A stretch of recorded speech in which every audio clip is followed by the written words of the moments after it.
Hello slide. Hello dear students, नमस्कार। हमारे YouTube channel SCC online classes में आपका स्वागत है। और जैसा कि आप सभी को पता है कि हमारे चैनल पर 10th क्लास की एनसीईआरटी मैथ का सिलेबस कंटिन्यू चल रहा है, जिसमें हम चैप्टर 1 में जो प्रश्नावली 4 हैं, एक्सरसाइज 1.1, 2, 3 और 4, ये चारों प्रश्नावली यानी हम पूरा चैप्टर कवर कर चुके हैं। अब चलिए स्टूडेंट्स, आज से हम चैप्टर 2 जिसका नाम है बहुपद, ठीक है ना। तो क्लास 10th की मैथ का चैप्टर 2 जिसका नाम बहुपद है वो हम आज से स्टार्ट करेंगे, ठीक है। तो ज्यादा देर ना करते हुए चलिए हम चलते हैं चैप्टर की तरफ। हमारे चैप्टर का नाम है बेटा बहुपद। चैप्टर का नाम क्या है, सुनिएगा ध्यान से। बहुपद, पहली बात तो बहुपद कहते किसे हैं? जैसे आपने सुना होगा एक पदी, दो पदी, त्रिपदी, बहुपद सुना है ना। कक्षा 6, 7, 8 में पढ़ा है आपने, 9 में भी पढ़ा है। तो बेटा जिसमें एक पद हो वो क्या कहलाता है? एक पदी। जिसमें दो पद हो वो क्या कहलाता है? द्विपदी। जिसमें 3 पद हो वो क्या कहलाता है? त्रिपदी। और त्रिपदी को हम बहुपद भी बोल सकते हैं। त्रिपदी को हम बहुपद भी बोल सकते हैं। जैसे आपने हिंदी में पढ़ा है एक वचन, दो वचन और बहुवचन, है ना। तो एक पद है तो एक पदी, दो पद है तो द्विपदी, और तीन पद आ गए तो उसको हम बहुपद भी बोल सकते हैं। तो हमारे पास जो इस चैप्टर में पढ़ना है, इनमें सभी सवालों में 3-3 पद हैं। क्या है? 3-3 पद है, और जिनका नाम क्या है? बहुपद है, ठीक है। इनमें चर एक ही रहेगा, केवल x या y, एक कोई चर रहेगा, दो चर नहीं रहेंगे। इसलिए हमें से एक चरिए यानी एक चर वाला बहुपद भी कह सकते हैं। इसमें बेटा बहुपद में अधिकतम घात पढ़ेंगे हम कितनी? 2। अधिकतम घात क्या पढ़ेंगे? 2 से ज्यादा घात भी नहीं आपको मिलेगी इस चैप्टर में, ठीक है ना। एंड की प्रश्नावली है, केवल एंड की प्रश्नावली में भले ही आपको 4 घातों वाला समय बहुपद मिल जाएगा, बाकी अपन 2 बहुपद वाला ज्यादा, मतलब 2 घातों वाला बहुपद ज्यादा पढ़ेंगे, ठीक है ना। तो सीधी बात है कि 2 से अधिक पद वाले समीकरण को क्या कहते हैं? हम बहुपद कहते हैं, ठीक है ना। बहुपद का बेटा व्यापक रूप क्या होता है? बहुपद का व्यापक रूप होता है, देखिए, ax² प्लस bx और प्लस क्या है? c। ax² plus bx plus c, ये क्या है? ये क्या है? बहुपद का व्यापक रूप। कौन सा है बहुपद का व्यापक रूप? जहां आपको पता है कि x तो क्या है? चर राशि। x क्या है? चर राशि। लेकिन a, b, c ये क्या है? अचर राशि। क्या है बेटा जी? अचर राशि। ओके, तो ABC अचर राशि है, x क्या है? इसमें चर राशि है।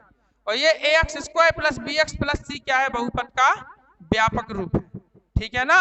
तो इसी रूप में आपको बहुपद दिया जाएगा। क्लियर है?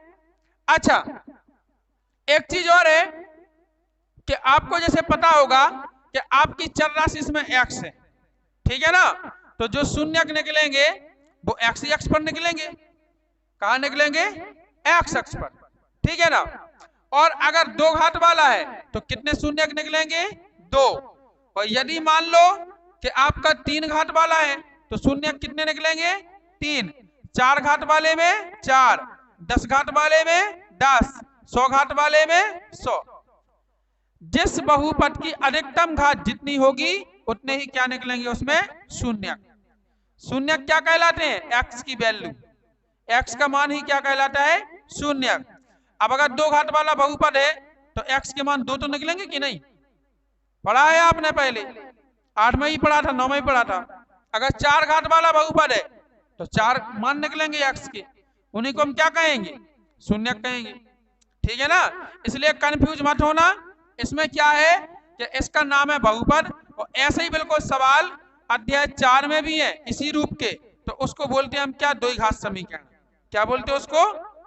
द्विघात समीकरण। अंतर पहचान इतना रहेगा कि इसके बराबर में 0 नहीं है ना, इसके बराबर में 0 नहीं है, इसलिए हमने इसको क्या बोल दिया? बहुपद। लेकिन अध्याय 4 में उसके बराबर आपको 0 दिया रहेगा। जहां भी आप सवाल देखोगे बराबर में क्या लिखा रहेगा? 0। इसलिए वो क्या कहलाएगा? फिर द्विघात समीकरण। क्या कहलाएगा बेटा? द्विघात समीकरण। तो बताइए जो जो हमने आपको बातें बताई इनके बारे में क्या समझ में आई है? तो बहुपद क्या है? अगर दो से ज्यादा पद दिए गए किसी सवाल में तो वो क्या है? बहुपद है। ठीक है, इसमें एक ही चर होता है, दो चर नहीं रहेंगे। एक चर रहेगा, चाहे x चाहे y चाहे u चाहे v, कछु भी ले लो, एक चर रहेगा। ठीक है ना? अच्छा, इसमें अधिकतम घात 2 रहेगी और मैक्सिमम ज्यादा है ज्यादा अंतिम प्रश्नावली करेंगे तो आपको 4 घात वाला करना पड़ेगा, है ना? 4 घात वाला मिल जाएगा। शून्यक की बात करें तो जितनी अधिकतम घात होती है उतने उसके शून्यक निकलेंगे, जितनी अधिकतम घात होगी उतने ही क्या निकलेंगे? शून्यक निकलेंगे। अच्छा, बहुपद का जो बहुपद हमें पढ़ना है इस पाठ में, देखिए बहुपद कई प्रकार के होते हैं, ठीक है ना? तो जो बहुपद हमें पढ़ना है उसका व्यापक रूप क्या है? ax square plus bx plus c। ठीक है, जो उसका व्यापक रूप रहेगा। क्लियर है बेटा? जहां abc क्या है बहुपद में? ठीक है, अचर राशियां हैं। और देखिए एक चीज और है, इसमें गुणांक देख लो, गुणांक क्या कहलाता है? जैसे एक्स स्क्वायर के ऊपर क्या लिखा? a, एक्स स्क्वायर गुणे में क्या लिखा? a लिखा, तो एक्स स्क्वायर का गुणांक कितना है? a। एक्स के गुणा में क्या लिखा? b, तो एक्स का गुणांक कितना है? b, और प्लस c क्या है? अचर राशि। ठीक है ना? तो इससे हम गुणांक भी बता सकते हैं कि a एक्स स्क्वायर का गुणांक a है, b एक्स का b है और c क्या है? अचर राशि। राइट? तो इस प्रकार से आप इनमें देख सकते हो। ठीक है ना? और टोटल एबीसी की बात करें तो वे सभी का हो जाए अचर राशि। ठीक है, अब चलते हैं हम एक्सरसाइज कितनी 2.1 की ओर। ठीक है ना? हमें उम्मीद है, आशा है कि आपको हमारी बात समझ में आ गई होगी।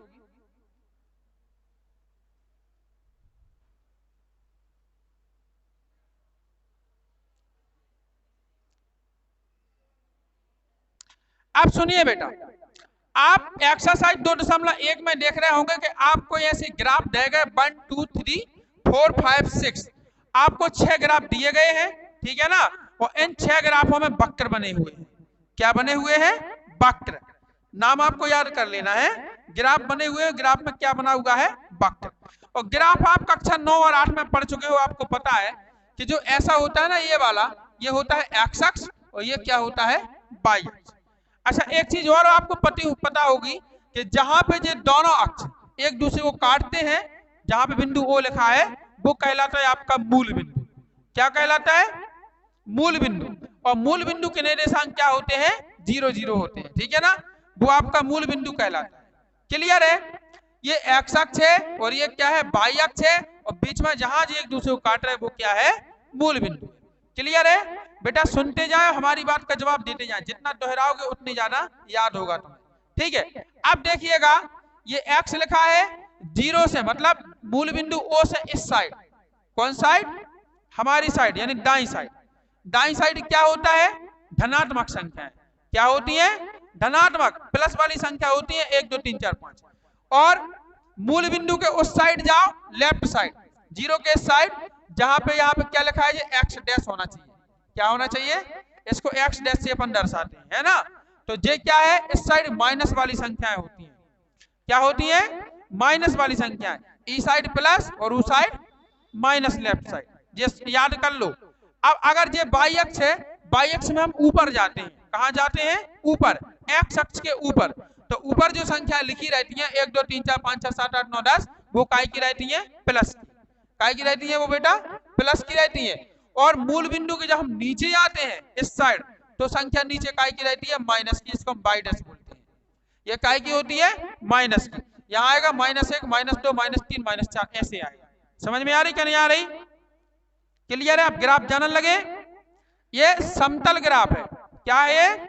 समतल ग्राफ है। इसे हम द्विविमीय ग्राफ कहते हैं, द्विविमीय आकृति। ठीक है? 2D आकृति, 2D क्या बोलते हैं? 2D बोलते हैं समतल आकृति। एक होती है 3D, 3D में होते हैं 3 अक्ष, एक्स अक्ष, वाई अक्ष और जेड अक्ष। 3D पता है कैसी होती है? देख लो, 3D आकृति ऐसी होती है, ऐसी किया, ऐसी, ये होती है 3D। यहाँ होता है आपका मूल बिंदु, एक्स हो, यहाँ पे वाई होता, यहाँ पे जेड होता। ठीक है ना? इसके जो निर्देशांक होते हैं उसमें कितने बिंदु होते हैं? 3 बिंदु। जैसे तुमने कि मूल बिंदु O के निर्देशांक, तो क्या होते हैं? 0, 0, 0, ऐसे हो, जो में 3 निर्देशांक हो। खैर वे कक्षा 12वीं में 11वीं में है, अभी आपको केवल दो अक्ष वाली पढ़ना, द्विविमीय यानी 2D आकृति। वो त्रिविमीय होती है, इसे 3D बोलते हैं। ठीक है, तो अब समझ में, ग्राफ के बारे में समझ में आ गई। जो बच्चा नहीं जानते वो ग्राफ को समझ लें अच्छे से, है ना, कोई दिक्कत नहीं है ग्राफ में बेटा, बहुत ही सिंपल है, क्यों घबरा रहे आप। ठीक है ना, आपको समतल में ऐसी दो रेखा खींचनी है सीधी, जो एक दूसरे को काटे, जहां काटे वो मूल बिंदु ओ कहलाता है। ये एक्स अक्ष पूरा मतलब समतल में सीधा एक्स अक्ष, और जो काटने वाला लंबवत होता है वो क्या होता है, वाई अक्ष होता है। ठीक है, इसमें कक्षा 9 में तो हमने एक चीज और पढ़ी, पता है 9 में एक चीज पढ़ी कि जो संख्या एक्स अक्ष पर दी जाए वो कहलाती है भुज। क्या कहलाती, भुज। और जो संख्या वाई अक्ष पे दी जाए वो क्या कहलाती है, कोटि। ये भी आपने पढ़ा है, इसलिए ध्यान रखा करें हैं इन चीजों को, कभी कभी पूछ लेता है। तो जीरो के इस साइड राइट साइड में प्लस संख्या, लेफ्ट में माइनस वाली, ऊपर जाओ प्लस वाली, नीचे आओ माइनस वाली। अब चूंकि आपको क्या देखना है, देखिए अब ये हमारे पास कम से कम 6 ग्राफ हैं ऐसे, इन 6 ग्राफ में क्या बना हुआ है, एक वक्र बने हुए। क्या बने हुए हैं, वक्र। और तुम्हें ये पता है कि हमें इस चैप्टर में ज्यादातर जो हम सवाल पढ़ेंगे वो काय में दिए जाएंगे, एक्स में।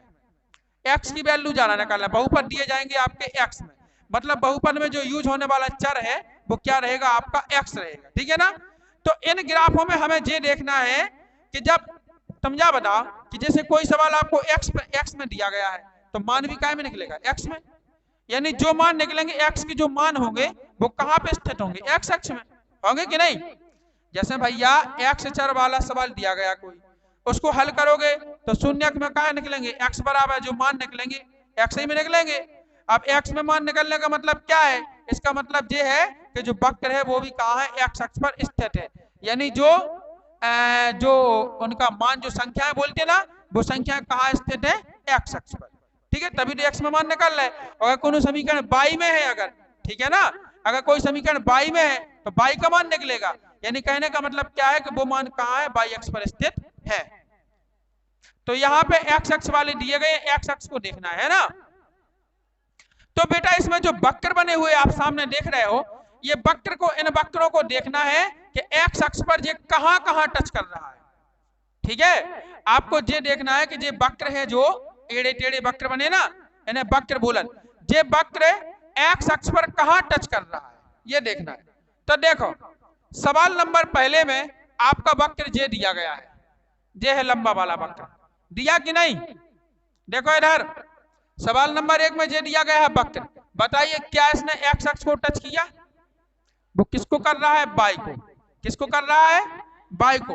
एक्स अक्ष को टच तो नहीं कर रहा है ना, तो इसमें शून्यकों की संख्या क्या हो जाएगी, 0, यानी कोई शून्य नहीं। हमने क्या बोला कि शर्त भैया एक है कि एक्स अक्ष पर टच करना चाहिए। अब एक्स पर नहीं कर रहा है तो शून्यकों कोई शून्यक नहीं। ठीक है ना, तो शून्यकों की संख्या क्या हो जाएगी, 0। तो या तो लिख दो कोई शून्यक नहीं, और या लिख दो शून्यकों की संख्या बराबर 0। शून्यकों की संख्या बराबर 0। चल रही भैया वीडियो, ठीक है। अब आ जा बेटा दूसरे सवाल पर, होगा आंसर खत्म, खेल खत्म। कितना सिंपल है। दूसरे पे आ जाओ, जे बना हुआ है वक्र, देखो ये वक्र, आपको ये देखना है कि एक्स अक्ष को कहां टच कर रहा है। बोलिए बेटा, ये वक्र बना हुआ है, ये एक्स अक्ष को कितने बार टच कर रहा है, 2 बार कर रहा है एक्स अक्ष को। ये को ये यहाँ पे कितने बार कर रहा, 1 बार। तो इसमें शून्यकों की संख्या कितनी हो जाएगी, 1।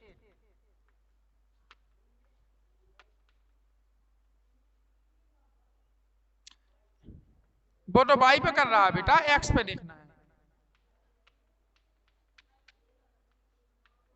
शून्यकों की संख्या बराबर कितनी बन जाएगी, 1। कोई क्लियर, वो कोई दिक्कत। चलिए 2 हो गए। अब कौन सा देखें, तीसरा कौन है, जो तो अच्छा वो नहीं हुआ है। चलो देखो इसको, देखो अन्य ये 12 बनाए ना, सो हमने की। देखो अब इसमें क्या करना है, इसमें ये वक्र बना हुआ है ना, अब ये वक्र देखो कि एक्स अक्ष को कितनी बार टच कर रहा है, ये वक्र देखो 1 बार, 2 बार और 3 बार। तो लिख दो फटाफट, शून्यकों की संख्या कितनी हो जाएगी, 3।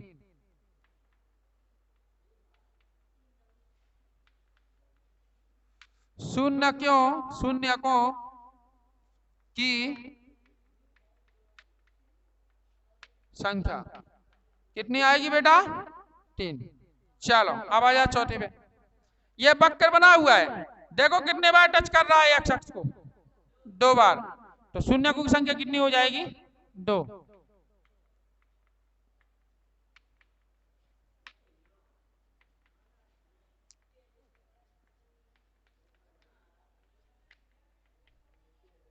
ठीक है, चलो 5वें पे आ जाओ। कितने बार कर रहा है टच? देखो 4 बार।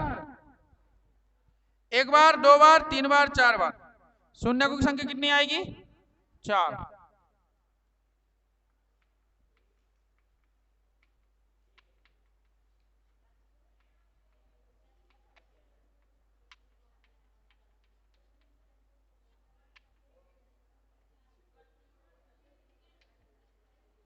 राइट।